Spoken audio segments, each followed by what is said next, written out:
Welcome to the Claville Report, a report that talks about law, policy, and politics. These three areas tend to dominate our lives every single day.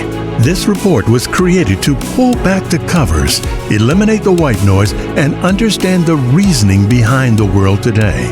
We're about giving you the facts from all sides and not personal opinions. We're not about what should be and should not be, but instead, we're about what is and what can be. And now, here's your host, E.W. Claville.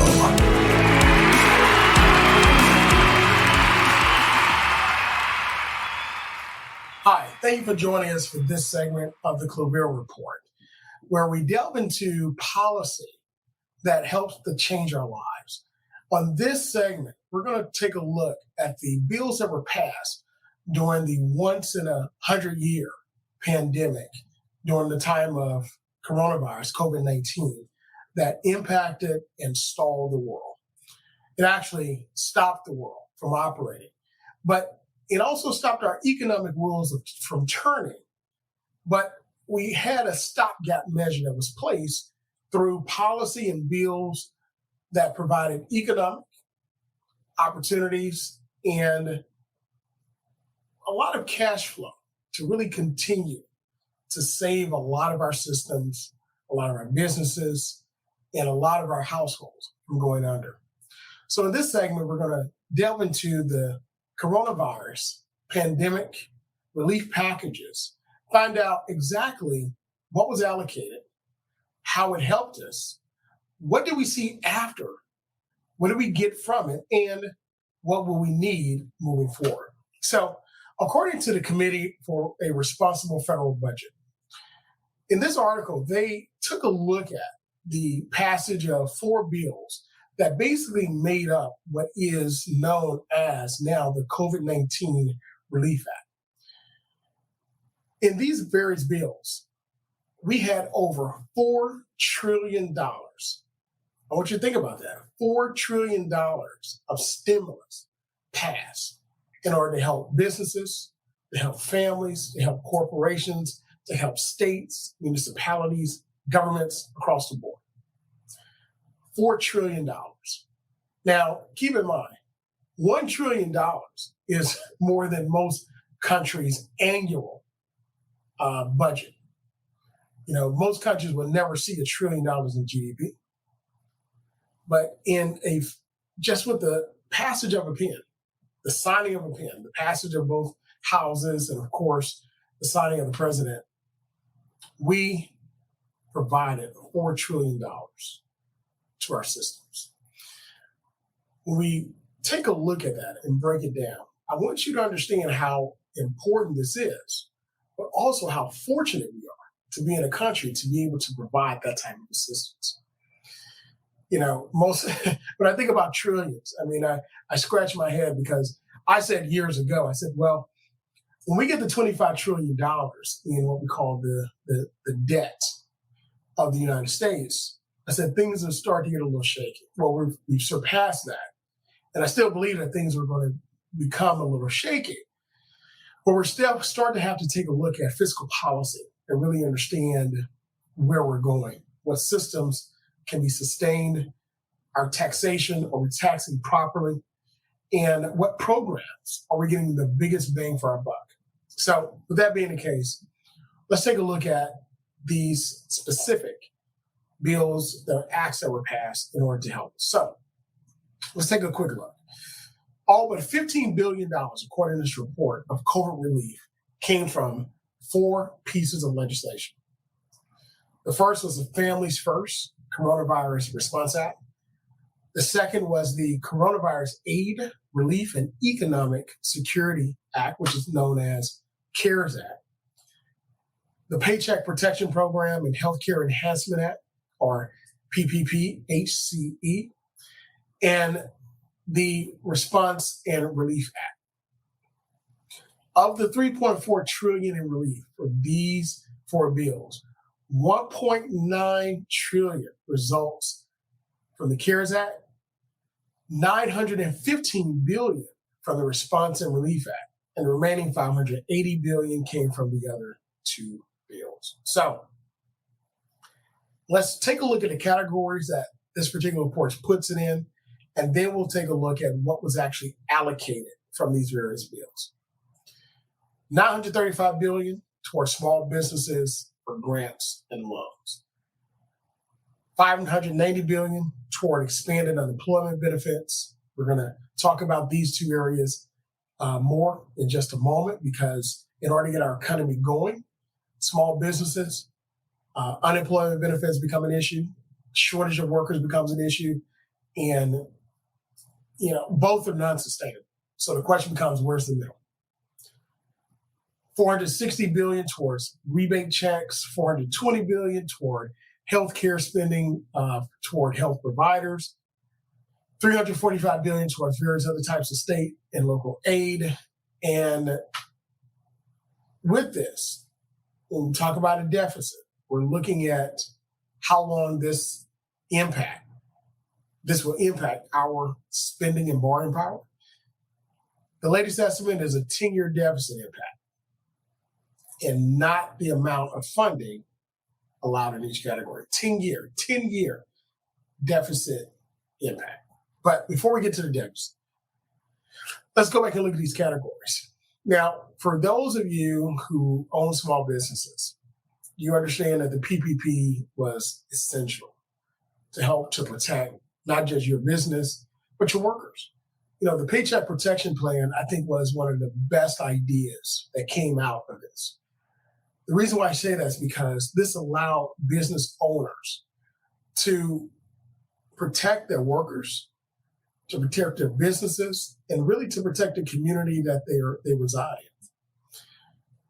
This particular bill, these funds help to protect businesses from shuttering, from closing their doors, from us having abandoned buildings all throughout cities across America. This helped to sustain really the backbone of our country. And the other great thing about this particular loan is that if you use a certain percentage for paychecks, it became a forgivable grant. Absolutely phenomenal. When people say that, we can't get it right in Washington, look no further than the PPP program. And then the unemployment benefits. The unemployment benefits, in my opinion, was essential for sustaining and raising the income of many families. What do I mean by that?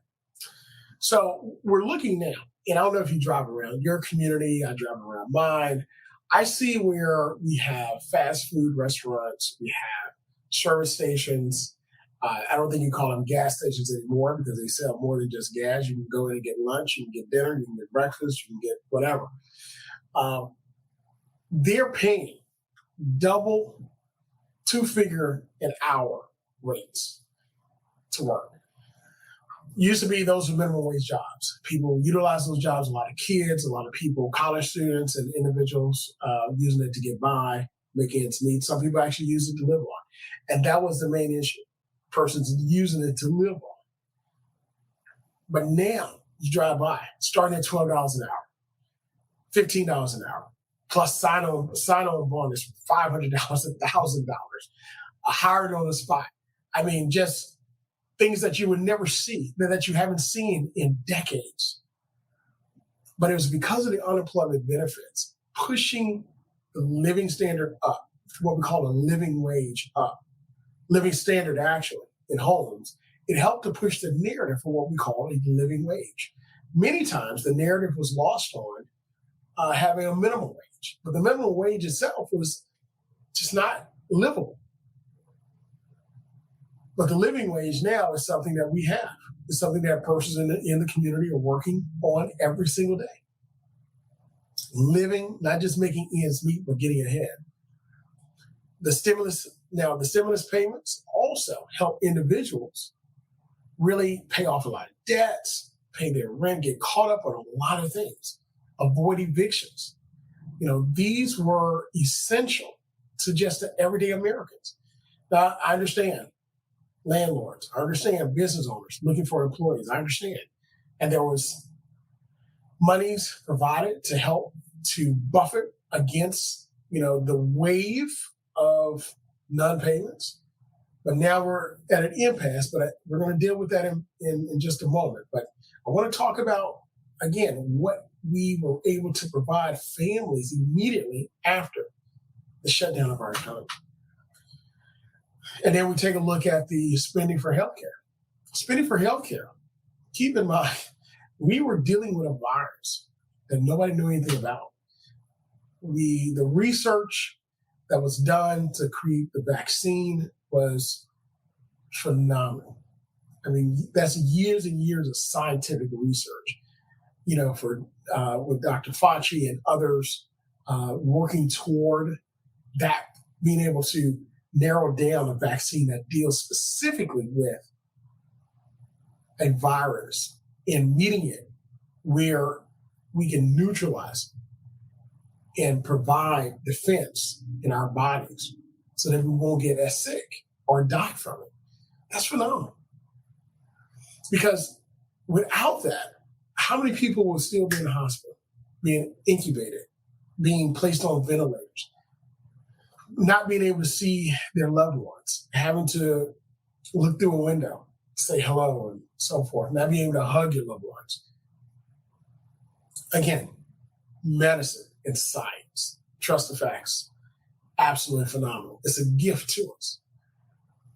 But with that, a lot of persons were impacted. We lost a lot of lives. As a matter of fact, as of today, several weeks ago, the record shows we've lost more people in the COVID-19 pandemic in the United States than we lost during the time of the 1918, 1920 flu pandemic. Astonishing. We've lost more people to date during the COVID-19 coronavirus pandemic than we did in the 1918, 1920 flu pandemic.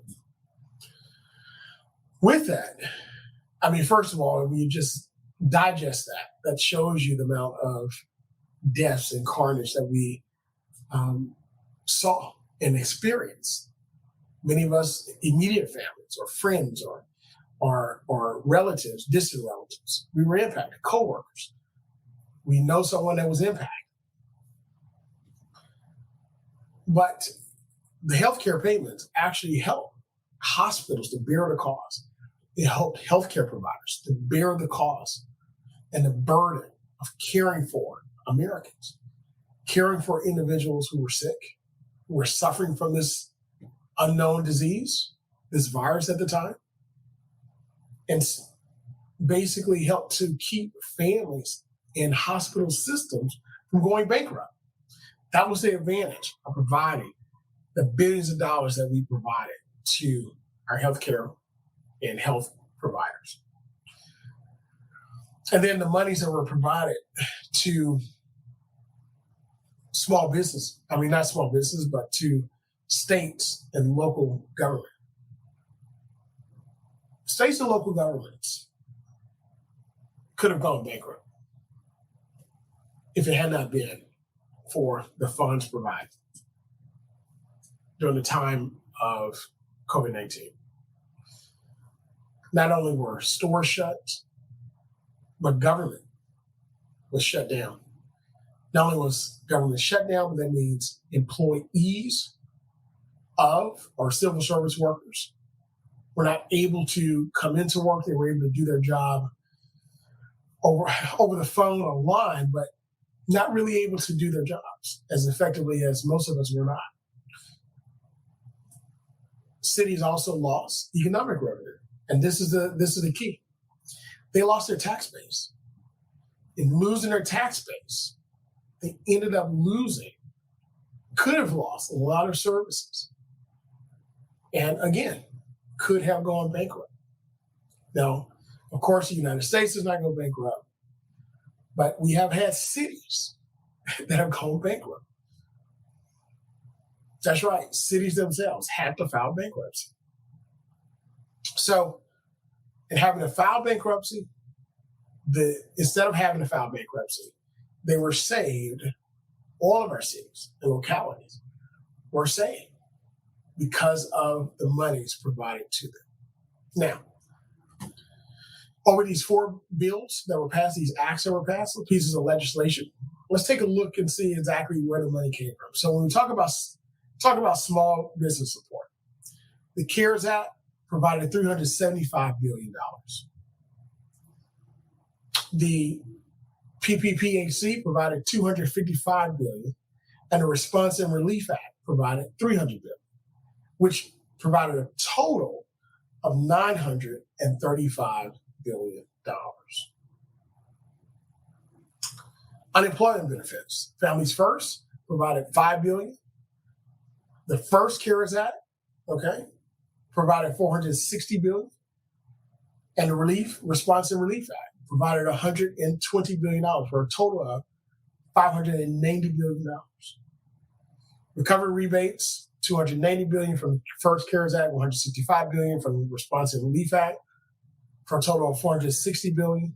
Healthcare spending, $90 billion from Families First, $160 billion from First CARES, $100 billion from PPPAC, $70 billion from Response and Relief Act, $420 billion total. The state aid totaling $360 billion, again, $85 billion from Families First, $180 billion from the first CARES Act, $85 billion from Response and Relief. Tax relief, $25 billion from Families First, $265 billion from first CARES Act, and $40 billion from Response Relief. And the other $325 billion was in other spending from Families First, First CARES Act, and Response and Relief Act. Collectively, these 4 bills, these 4 pieces of legislation, I should say, provided $3.415 trillion. $3.415 trillion in relief to American families, American businesses, and the American government. Phenomenal. Again, being able to be in a country where we can provide this type of relief is truly remarkable. Many countries don't have that ability. Many governments don't have that ability to do, but we are able to weather the storm. Not only that, but when we talk about funding vaccination separately, as a part of this, the president announced we have enough vaccines so that every single American, over 340 million Americans, can receive a full dose. In other words, to become fully vaccinated. That is amazing. We have so many vaccines. We're buying up and donating them across the world. That is phenomenal. I want you to think about that, how we have the resources to impact society on a level that's been unheard of. Now, this particular relief in scale was larger than the Great Depression relief that was provided. I want you to think about that. The Great Depression that we experienced in the United States, none of us were alive during that time period. If so, maybe very, very few. We're talking about the stock market crashing. We're talking about persons losing all of their wealth. We're talking about men and women, families being out of jobs. We're talking about soup lines. We're talking about men and women who had dignified jobs, careers in society, looked upon very highly in a soup line. That's very humbling. But we were able to avoid that because of these 4 pieces of legislation that impacted us. Now, with this also provided increase to personal income. Like I said before, when we talk about stimulus payments that went to families, and actually several rounds of stimulus payments went to families. These stimulus payments were provided to, at first, on a blanket level, everyone received. And then, of course, from an income level, it was a sliding scale based on your income, what you received. This particular stimulus helped to, again, rise families up out of, many of them were, there were a lot of families at the brink of folding, a lot of families at the brink of not really making it. But the stimulus payments and the unemployment benefits really helped to keep families afloat. Now, we also take a look at monies that were provided to universities, school systems, right? So universities also received monies through the CARES Act. Through the CARES Act, universities were able to receive funds to provide to students as far as a one-time payment for emergency funds in order to travel back home and any costs associated with adjusting to the pandemic, meaning moving from campus back to their homes and things of that nature. They also provided funding for universities to help them to ward against the impact of losing the tuition and the room and board dollars. In addition to that, school systems receive funding to help them provide distance learning to students. Because keep in mind, everybody was participating in what we call Zoom University, all right? All schools, kids, K through 12, were participating in, Zoom classes. And a lot of parents got a crash course on what teachers endure. And again, I'll say this as a side note, teachers deserve every pay raise that they can get, and they deserve more because the work that they do provides our generation, this generation of future leaders with the foundation that they need to make these types of decisions that will impact our lives for a better tomorrow. But we got a chance to see what it really means for a teacher to deal with, 15, 20, 25, 30, 35 students, sometimes 40, to help them understand one concept. So hats off to all the educators out there. But funds were provided also for food assistance for families and the like. So again, legislation, smart legislation, good legislation that will truly help rise all families as opposed to just a certain portion of our families, certain portion of our community. A lot of times there's talk about the top 1%, 2%, 3% individuals who are making over $400,000 a year and things and policies benefiting them. Well, this legislation benefited everyone. And it was something that we asked ourselves, what is next? Was it enough? Well, there's a lot of course, it depends on who you ask. So if you look at the numbers, according to the Brookings Institute, the Brookings Institute actually did a study to look basically did the CARES Act benefit reach vulnerable Americans? So from this article, they looked at a survey that was created to determine how it did. And parts of the pandemic, as they state, are well known. Tens of millions of people filed for unemployment, stocks, the impact on stocks, hiring, business closures, and the like. So a lot of persons were frustrated, but we just saw and read where, not just from a survey, but how monies themselves were provided for all of these sectors, families, businesses, state, local governments. Now, of course, the execution of some of these programs, of course, we can always improve on it. But at the same time, when we look at the job that the government had to do, the job that they had on their hands, it was a massive undertaking. And it was one that I applaud our legislators, I applaud our federal agencies, I applaud the people on the ground, I applaud Our healthcare system, our healthcare workers, I applaud. Our civil service workers, I applaud them because we did the best that we could with what we had, and our best was better than we ever could have imagined.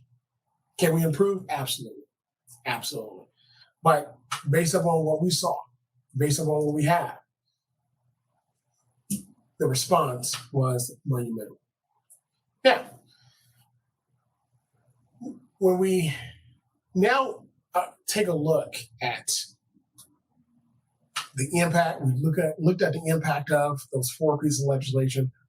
We talked about what it did for our states and local governments, our pensions, what it did for our services, local services, statewide services, what it did for families individually, the stimulus payments and the like. You have to ask yourself, should we continue this? Is this something that's needed moving forward? Well, before the Great Depression, there was no social security net. And one thing that the president during that time, President Delano Roosevelt, felt is that we needed a social safety net to help Americans not to experience what we experienced during the Great Depression. So with that, we got a lot of the services that we have now. And a lot of those services that we have now help to secure the financial, the health, the housing, all those and other services that we need so that we don't fall through the cracks. Well, that's one thing that's been proposed. It's currently being debated, of course, and that's the American Rescue Plan Act. It's something where we can increase expanded unemployment, increase expansions in child tax credit and earned income tax credit, increase expansions in health coverage, increase housing assistance, increase fiscal aid for states, territories, tribes, localities, K through 12 schools, emergency funds for families facing hardship, and also continuing food assistance provisions in place of new investment in WIC. Now, this is from the Center on Budget and Policy Priorities that I'm reading from. It was a study or article that showed how this American Rescue Plan Act could help bolster the economy. And he signed it into law. President Biden, of course, Congress passed it. President Biden signed it into law on March 12th. And what this did, it helped to continue what these other plans did for us. Helped to continue the help that our families needed. So is this something that we need to move forward with, continue? Is this something that we need to continue to request, continue to implement? Well, I'll say this. Until we really deal with the inequities in our society, until we really deal with the haves and the have-nots, these safety nets will continue to be needed. And even when we do, the poor will have with us always.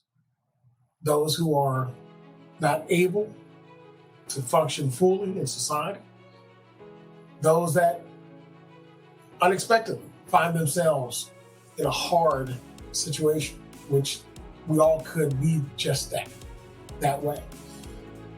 Social safety nets are needed. It is our responsibility, and it is the right thing to do. The question becomes, how do we fund it? What are the best programs out there? And how can we ensure that it impacts the people they're supposed to impact? But we'll discuss that next time on another Claville Report. Thank you again for joining us for this segment as we discuss the legislation which helped to save America during the time of COVID-19. We'll see you next time. Thanks for listening to another episode of The Claville Report. Make sure you subscribe so you'll never miss an episode. For information or to connect with E.W. Claville, check out our website at www.theclavillereport.com. Don't forget to like, share, and subscribe to @The Claville Report on Facebook, Instagram, Twitter, and YouTube. This has been the latest episode of The Claville Report. Until next time, be well.